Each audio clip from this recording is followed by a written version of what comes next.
Most people's first instinct when they see a cockroach is to run or grab a shoe.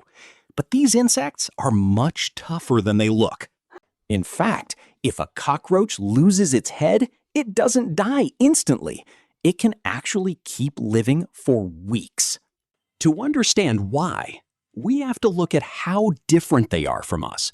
If a human loses their head, we lose our brain, and we bleed out almost immediately. But cockroaches have low blood pressure.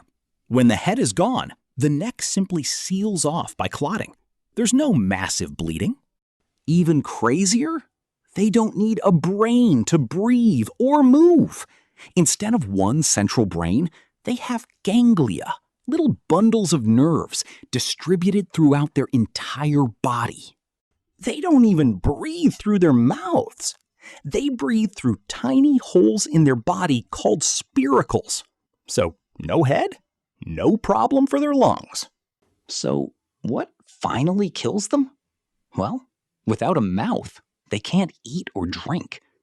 After a few weeks, the headless cockroach eventually dies of simple dehydration and hunger.